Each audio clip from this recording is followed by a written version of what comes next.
Hello, hi there. You're watching Oathbound Secrets, and today I want to talk about an event that is happening locally, fairly locally, in Bournemouth on the 23rd of May. There is an event called Let Women Speak. And yeah, I want to speak about this. First of all, why is it called Let Women Speak? I mean, who are we asking for permission from? I'm here, I'm speaking. I don't need your permission, actually. All right, so this event called Let a Women Speak. Let me tell you about it while I wander around the witch market in the Royal Arcade, Boscombe, Bournemouth. Come and visit sometime. It's once a month. So this event is hosted by someone called Kelly J. Keane, aka Posy Parker. Have you heard of her before? Yes, she's one of those people that that holds these events that kind of pose as we're feminists, we care about women, but do they really? What is this really about? It's about creating scapegoats out of trans people and out of immigrants. I think that's what they're talking about basically, and they're trying to make out like they're all about protecting women. And did you know that 1 in 8 women in Britain experience domestic abuse, stalking, harassment, or sexual assault?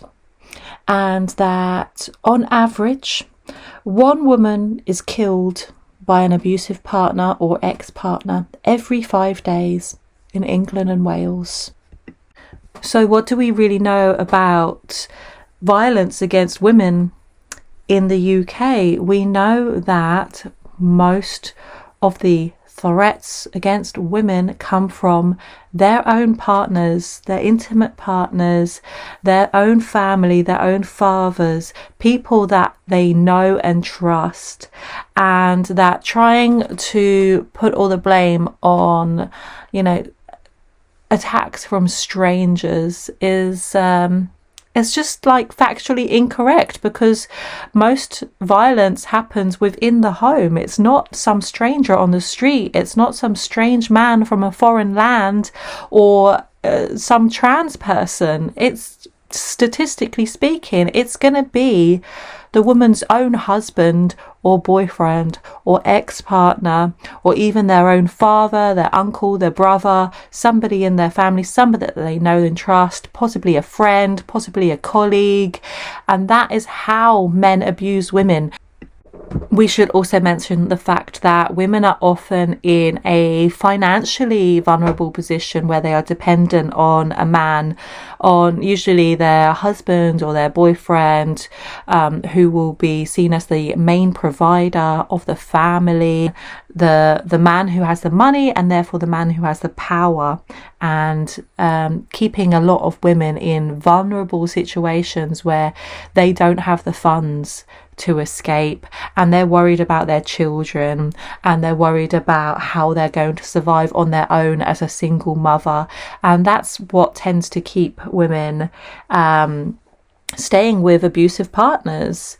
And we know that one of the really big problems in this country financially is that women are often at home with the kids because they can't afford to put their kids into childcare. So they end up not working, and they end up taking long breaks from their career, their jobs, and women tend to work a lot less, and therefore have a lot less money, and therefore they don't have money saved, they don't have a pension pot, and they end up financially much worse off than men.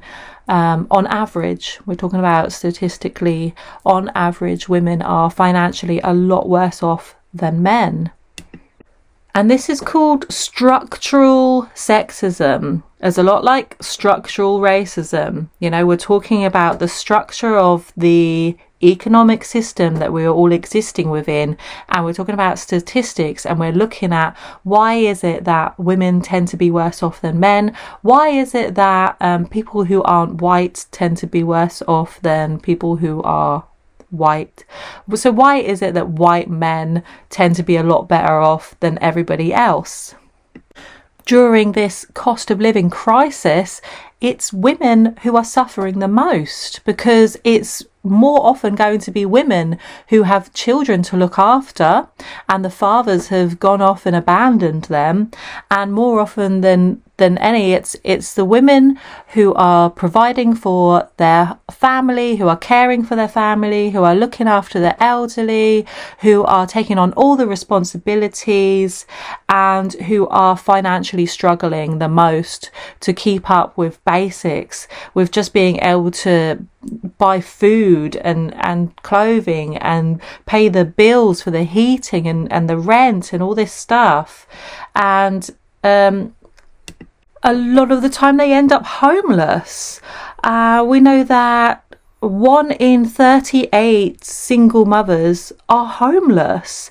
They end up living in a B&B. They end up being placed in a temporary housing in a hotel or some other kind of accommodation, and they're in there with their children. The children are suffering child poverty in this country. These are the real issues affecting women. The economic issues, it's like that's a huge thing that affects women. So why aren't we talking more about the economy? Why aren't we talking about taxes? Why aren't we talking about social housing? You know, there's a huge lack of social housing in this country.